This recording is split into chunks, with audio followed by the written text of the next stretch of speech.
Friends, इस class के तहत आज सभी विद्यार्थी क्लास 11th में जो सिविक्स लेना चाहते हैं, मैं उनके लिए ये बताना चाहता हूं कि आप लोगों को जो सिविक्स मतलब पैटर्न पढ़ना है क्लास 11th में, उसको किस क्राइटेरिया से पढ़ेंगे। तो आपके दिमाग में आ जाना चाहिए कि क्राइटेरिया आपके दिमाग में हमेशा चलना चाहिए कि आपका सिलेबस क्या है, आप सीखेंगे इसे कैसे। और चूंकि जो भी सिविक्स हम पढ़ाएंगे, हम टोटल का टोटल आपको मतलब लर्निंग पॉइंट ऑफ व्यू में बताते हैं। अब ऐसा नहीं बताएंगे कि राष्ट्रपति को आपको पढ़ना है तो राष्ट्रपति का आपको कार्य रटना है, राष्ट्रपति की योग्यता रटना है, राष्ट्रपति का निर्वाचन रटना है, ऐसा कुछ नहीं। आपको सीधे सीधे ये चीज समझना है कि राष्ट्रपति का वास्तव में निर्वाचन कैसे होता है। आप उस निर्वाचन प्रक्रिया को पूरी तरह से जाने, ठीक, मतलब वो आपकी आदत में आ जानी चाहिए। राष्ट्रपति फंक्शन क्या करता है वो राष्ट्रपति ना करे, आप मतलब आप भी करके देख लीजिए कि राष्ट्रपति का कार्य कैसे होता है, वो क्या क्या चीजें करता है। तो 2-3 वीडियो मैंने आपको ऑडियो में भेजा है, आपका सिलेबस भी उसमें भेजा है। आज हम आप लोगों को बताने चल रहे हैं। देखिए, जो आपको पढ़ना है क्लास 11th में सिविक्स, देखिए बहुत ही इंपॉर्टेंट है। और सबको, उन विद्यार्थियों को जो कक्षा 11 में मान लीजिए सिविक्स लेना चाहते हैं, तो सबसे पहले हम उनको सिविक्स लेने के लिए मतलब अपनी कक्षा में उनका हार्दिक स्वागत एवं अभिनंदन करते हैं और उनके उज्जवल भविष्य की कामना करते हैं कि सिविक्स विषय लेकर के आप अपने जीवन में एक अच्छा कार्य करें, एक अच्छा नागरिक बने, जो मतलब राज्य का बेसिक पर्पज है, ठीक है। उन उद्देश्यों को आप पूरा करें। आप केवल खुद ही ना सीखें बल्कि अपने एनवायरनमेंट को भी उसके प्रति क्या करें, जागरूक करें। और जागरूकता फैलाना ये नागरिक शास्त्र के विद्यार्थी का परम कर्तव्य है, पहला कर्तव्य है, हम यह कह सकते हैं। अब जागरूकता आप कब फैलाएंगे, जब आप खुद जागरूक होंगे। तो अब कक्षा 11, अब विषय लिखा गया, हमने कहा नागरिक शास्त्र। देखिए, अब हमने बताया आपको कि आपको क्या पढ़ना है, नागरिक शास्त्र। अब आप समझ लीजिए सबसे पहले कि नागरिक मतलब सिटीजन होता है, शास्त्र, शास्त्र का मतलब जानते हैं संग्रह, कलेक्शन जिसको हम बोलते हैं। अब जहां पर नागरिकों के लक्षणों, गुणों, उनको, उनके कार्यों, उनके कर्तव्यों, उनके अधिकारों का संग्रह होता है, उसी को हम क्या बोलते हैं, नागरिक शास्त्र बोलते हैं। अब कह दिया गया, हम यूपी बोर्ड के स्टूडेंट में ये बताया गया कि हम नागरिक शास्त्र पढ़ते हैं, लेकिन आपको पता है कि 2 साल से आपकी एनसीईआरटी की किताब चल रही है, ठीक, और ये तीसरा साल है जहां पर एक टॉपिक अब बदल दिया जाना चाहिए, लेकिन अभी आपके पेपर में नागरिक शास्त्र पेपर करके ही आता है। क्योंकि अब जो आपको पढ़ना है नागरिक शास्त्र में, देखिए 2 चीजें पढ़ना है, इसको आप समझ लीजिए। पहला मतलब हम आपको का टॉपिक ले लें, मतलब आपका हमारा जो फर्स्ट टॉपिक है, इस और पहली किताब भी है, इसको भी समझ लीजिएगा। इसके तहत जो हम लोग पढ़ते हैं वह है राजनीतिक सिद्धांत। ध्यान दीजिएगा, पहला टॉपिक हमारा क्या है, राजनीतिक सिद्धांत, ठीक है, मतलब पॉलिटिकल थियरी। एक पहला टॉपिक है, का टॉपिक में आप इसको पढ़ते हैं। दूसरा टॉपिक है भारत का संविधान। भारत का संविधान। अब देखिए, जैसे ही हम भारत के संविधान की बात आती है, तुरंत डॉक्टर भीमराव अंबेडकर का एक प्रतिबिंब हमारे सामने आता है। अब देखते हैं पूरी तरह से वेल मेंटेन, ठीक है, हमेशा कोट टाई पैंट बेल्ट में आपको दिखाई पड़ते हैं, ठीक है, और आपकी तरफ इशारा करते हैं कॉन्स्टिट्यूशन लेकर के। आपके हाथ में भी कॉन्स्टिट्यूशन होना चाहिए, मतलब देश की विधियों की जानकारी आपके हाथ में होनी चाहिए, मतलब प्रत्येक नागरिक के हाथ में, मतलब उसके ज्ञान में, उसके जहन में जो हमारा कॉन्स्टिट्यूशन है उसका क्या पर्पज है, उसका क्या उद्देश्य है, सबको भली भांति क्या होना चाहिए, उससे परिचित होना चाहिए, उससे अवेयर होना चाहिए। इसको हम मतलब क्या पढ़ते हैं, जो अंबेडकर का मतलब हम कह सकते हैं दर्शन है, उसका लोग गलत अर्थ निकालते हैं, लेकिन गलत अर्थ निकालना नहीं है, बल्कि हमको ये जानना है कि what is the purpose of our constitution. जहां पर कि हमारे जो फ्रीडम फाइटर है, स्वतंत्रता सेनानी है, जिन्होंने स्वतंत्रता प्राप्ति करने के लिए और इस डेमोक्रेसी को स्थापित करने के लिए अपने प्राणों की आहुति दे दी, उसका दर्शन, उनका दर्शन परिलक्षित है कहां पर? हमारे संविधान में, जहां की आज हम स्वतंत्र देश में स्वतंत्रता पूर्वक क्या ले रहे हैं? सांस ले रहे हैं। ये आपका भारत का संविधान है। लेकिन इस संविधान में आपको आगे लिखा गया सिद्धांत एवं व्यवहार, सिद्धांत एवं व्यवहार। चलिए, अब दो चीजें हैं, एक सिद्धांत है और एक व्यवहार है। देखिए, किसी चीज, चूंकि हम ह्यूमन बीइंग हैं और एक मशीन होती, मशीन साइंटिफिक थियरी पर काम करती है, मतलब वैज्ञानिक सिद्धांत पर काम करती है, और ह्यूमन बीइंग के लिए भी वो सिद्धांत तैयार किया जाता है, लेकिन ह्यूमन बीइंग जो है वो पूरी तरह से सिद्धांत पर वर्क नहीं कर सकता है। अब पता चला, हमने कह दिया क्लास 8 में या क्लास 11 में हमने कह दिया 26 या 27 विद्यार्थी हैं, हमने सबके लिए रोटी बनवाया कि हमारा सिद्धांत है, हम सबको 2-2 रोटी देंगे। अब आया समझ में? लेकिन अब इसी में किसी को हाफ की जरूरत है, किसी को 3 की जरूरत है, किसी को 4 की जरूरत है, किसी को 1 की जरूरत है। अब सिद्धांत के तहत तो सबकी थाली में 2-2 रोटी पहुंच जाना चाहिए। ये तो हमारी क्या हो गई? थियरी हो गई, सिद्धांत हो गया। लेकिन व्यवहार हमारा क्या कहता है कि आधी वाले को आधी दे दीजिए, जो 1 चाहता है उसको 1 दे दीजिए, जो 3 चाहता है उसको 3 दे दीजिए। उसी 26 दूनी जो 52 रोटी है, उसी 52 रोटी में सबका पेट क्या हो जाएगा? भर जाएगा। और यही आपका क्या कहलाए? व्यवहार कहलाए। ठीक। अभी आप एप्टीट्यूड, आप कहते हैं नागरिक शास्त्र विद्यार्थी लेता है तो उसका पहला सपना होता है कि हम सिविल सर्वेंट बनेंगे। सिविल सर्वेंट मतलब क्या समझते हैं? यही ना कि हम डीएम बन जाएंगे, हम एसडीएम बन जाएंगे, ठीक है, हम बेसिक शिक्षा अधिकारी बन जाएंगे, हम रजिस्ट्रार बन जाएंगे। तो क्या करेंगे वहां पर? वहां पर 2 चीजें आपके सामने आएगी, एक सिद्धांत और दूसरा व्यवहार। समझ में? अब पता चला भीड़ उग्र है, उग्र का मतलब क्या होना चाहिए? उसको नियंत्रित करने के लिए हमको गोली चलवा देना।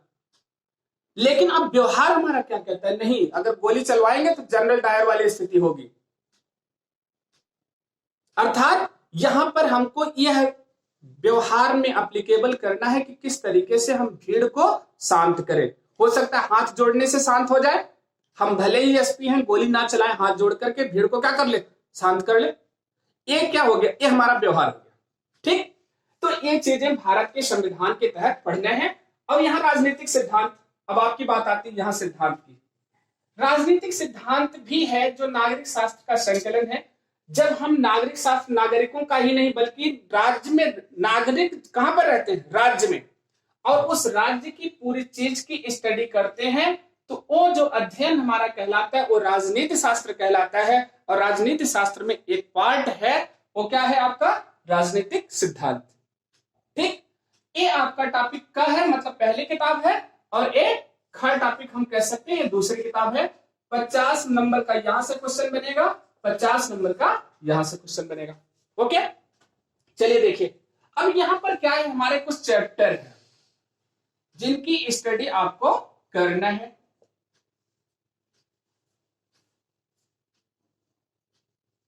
देखिए, 10 चैप्टर आपकी पहली किताब में, राजनीतिक सिद्धांत और व्यवहार, और 10 ही चैप्टर आपके कहां पर हैं?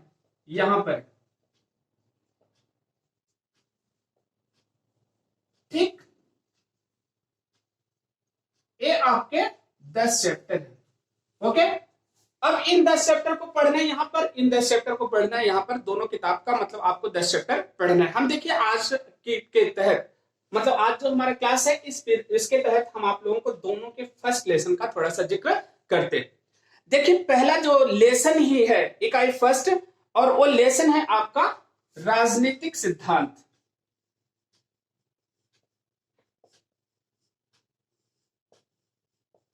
राजनीतिक सिद्धांत, ये पहला लेसन है। और यहां पर जो सिद्धांत एवं व्यवहार है, भारत का संविधान, यहां पर है संविधान क्यों और कैसे।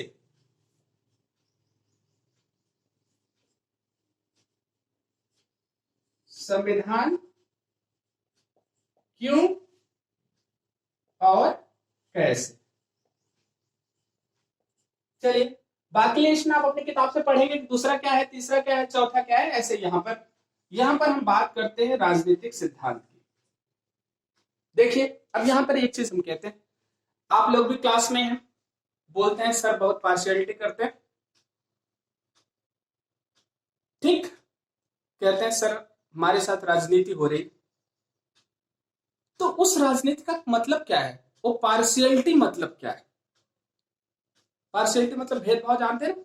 और कह दिया हमारे साथ राजनीति हो गई, राजनीति का मतलब क्या हो गया, आप या तो उपेक्षा के शिकार हो गए या तो आपको राजनीतिक लाभ मिल गया, मतलब आप एडवांटेज पर पहुंच गए। लेकिन जब कह दिया कि हमारे साथ राजनीति हो गई, इसका मतलब वो निगेटिविटी को शो करता है। इसका मतलब कहीं ना कहीं आप उपेक्षा के शिकार हो गए और उस उपेक्षा का एडवांटेज किसी दूसरे को मिल गया, वो आपका क्या कहलाया, क्या है कि हमारे साथ राजनीति हो गई। ठीक, देखिए अब कह दिया गया जो राजनीति है इसका संबंध राज्य से है, और राज्य को संचालित करने के लिए हम जिन सिद्धांतों को एप्लीकेबल करते हैं, अपनाते हैं, वही आपका क्या कहलाता है, राजनीतिक सिद्धांत कहलाता है। जैसे मान लीजिए हमने कह दिया हम राजतंत्र को अपनाते हैं, तो वहां पर राजतंत्र के जो सिद्धांत है, मतलब राजा जो कहेगा उसके द्वारा कही गई बात कानून होगी और उस कानून को लोग फॉलो करेंगे, वहां पर एक सिद्धांत एप्लीकेबल हो गया कि राजतंत्र स्थापित है। ठीक, अब हम कह दिए कि अगर लोकतंत्र है तो लोकतांत्रिक सिद्धांत इसका मतलब होगा। लोकतांत्रिक सिद्धांत का मतलब क्या होगा, एक ऐसी सरकार होगी जो जनता की होगी, जनता के द्वारा होगी और जनता के लिए होगी।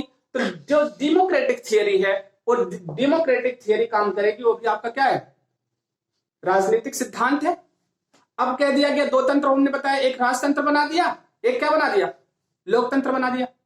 और इसी में क्या हो गया, कभी राजतंत्र जब हमारा राजा, जैसे कहते हैं कि राम राज्य की बात हम करते हैं, राम राज्य की हम हमेशा बात करते हैं। राम राज्य का मतलब क्या है, एक यूटोपिया समाज की जब हम बात करते हैं, हम कहते हैं कि हर व्यक्ति ईमानदार है, जिसकी जो जरूरत है उस जरूरत के अनुसार खाएगा पिएगा, और बाकी किसी के घर में ताले नहीं होंगे, ना तो कोई पुलिस होगा ना कोई प्रशासन होगा। लेकिन बताइए क्या राम राज्य में ऐसा था क्या, नहीं, उनकी भी सेना थी। जब उन्होंने राम राज्य स्थापित किया तो क्या उनको पड़ोसी राज्य से खतरा नहीं था क्या, पड़ोसी राज्यों से भी खतरा था। जनता के बीच विरोध नहीं था क्या, जनता के बीच भी विरोध था। तो अब जो एक सिद्धांत, जो एक थियरी है, और उसी सिद्धांत के तहत आप देखिए राजतंत्र के सिद्धांत के तहत ही भगवान श्री राम ने भी अपनी पत्नी को कहां से निकासा, मतलब निकाल दिया, घर से बाहर कर दिया था। क्योंकि जो उस समय प्रजा की डिमांड थी, प्रजा की मांग थी, और एक आदर्श राजा का कर्तव्य था, उसको उन्होंने फॉलो किया। और यही चीज आपका क्या कहलाता है, सिद्धांत कहलाता है। क्लियर, इसके तहत आप यहां पर पढ़ेंगे। अब पढ़ेंगे आप राजनीति क्या है। अब देखिए इसके लिए आपको न्यूज़पेपर्स पढ़ते रहना है हमेशा। राजनीतिक पार्टियों के बारे में आपको हमेशा जानने की जरूरत पड़ती है, उनके बारे में हमेशा पढ़ते रहिए। एक आता है पॉलिटिकल कार्टून, पहले चैप्टर में आपका लिखा गया कि आप लोग कार्टून को काटेंगे, उसका संग्रह करेंगे और उसको एक्सप्लेन करेंगे कि इस कार्टून का मतलब क्या होता है, क्या सिंबल दे रहा है, क्या बता रहा है, क्या इसका टारगेट है, मतलब उससे हमको क्या सीख मिल रही, उसका संग्रह भी आप लोग करेंगे। ठीक, एक पहला चैप्टर है, इसकी स्टडी आप लोग करेंगे। दूसरा चैप्टर है, मतलब हम दूसरी किताब की बात करते हैं अब यहां पर, संविधान क्यों और कैसे। संविधान क्यों, पहली बात कह रहे हैं, अगर देख लीजिए हम कह दिए अगर संविधान कहीं पर नहीं है किसी भी देश में, अगर देश में अगर संविधान नहीं है तो वो अराजकता की स्थिति होगी। कैसी स्थिति, अराजकता की, मतलब तब राइट इज माइट की स्थिति होगी, मतलब जिसकी लाठी उसकी भैंस। इसलिए एक विधि और विधान की जरूरत पड़ती है कि जिससे हमारी जो सामाजिक व्यवस्था है वो अच्छी तरीके से क्या हो सके, संचालित हो सके। और वही जो विधि है उसको जब हम लिपिबद्ध कर देते हैं, संग्रहित कर देते हैं, तो किसी भी देश का संविधान बन जाता है। और संविधान क्यों है, क्योंकि हमारी सामाजिक व्यवस्था को सामाजिक तरीके से संचालित करना है। और कह दिया गया कैसे, अब कैसे बना, अब इसके लिए भी हमने आप लोगों को बताया कि संविधान ऐसा नहीं कि भगवान श्री कृष्ण कुरुक्षेत्र के मैदान में खड़े हो गए और उन्होंने गीता का उपदेश दे दिया और गीता में कही गई सारी बात एक संविधान बन गई, बाइबल बन गई, ईसा मसीह ने जो कुछ प्रवचन दे दिया सारी बातें लिख दी गई, हमारा संविधान बन गया। अब पैगंबर मोहम्मद साहब ने एक संदेश दे दिया, उसको लिख दिया गया कुरान में और कुरान की बातें क्या बन गई, संविधान बन गई। हम ऐसी बात कहां पर करते हैं जब हम राजतंत्र की बात करते हैं, लेकिन ऐसा नहीं है। डेमोक्रेसी में, लोकतंत्र में क्या है कि हम जनता की समस्त इच्छाओं को संग्रहित करते हैं, उनके समस्त लोगों के विकास की बात करते हैं और जब ऐसा नियम हम बनाते हैं तो ऐसे संविधान की जब आवश्यकता होती है तो हम देश के संविधान को बनाने के लिए उसकी परंपरा, रीति रिवाज, उसके इतिहास, सारी चीजों का अध्ययन करके उसके बाद हम देश के लिए एक लिखित संविधान तैयार करते हैं जिससे कि समस्त नागरिकों के समस्त अधिकारों को ध्यान में रखा जाए, उनकी गरिमा और प्रतिष्ठा को ध्यान में रखा जाए और उसके बाद ऐसा जब संग्रह हम तैयार कर लेते हैं तो वो संविधान आपका बन करके तैयार होता है। जैसे हम कह दिए भारत का संविधान 2 वर्ष 11 माह 18 दिन में बना और बनाने में एक व्यक्ति का हाथ नहीं था, एक संविधान सभा थी और उस संविधान सभा ने कई देशों के संविधानों का अध्ययन किया, अपने यहाँ के इतिहास का अध्ययन किया और इतिहास अध्ययन करने के बाद जो हमारे यहाँ व्यवस्था कायम हो सकती थी उसके लिए जो एक संहिता तैयार की, वो देश का क्या बना, संविधान बना। तो आप लोग क्या करने हैं, कुछ नहीं करना, बस इतना करना है, पहले किताबों को अच्छी तरीके से पढ़े। पहला चैप्टर, इसका पहला चैप्टर, जब दोनों चैप्टर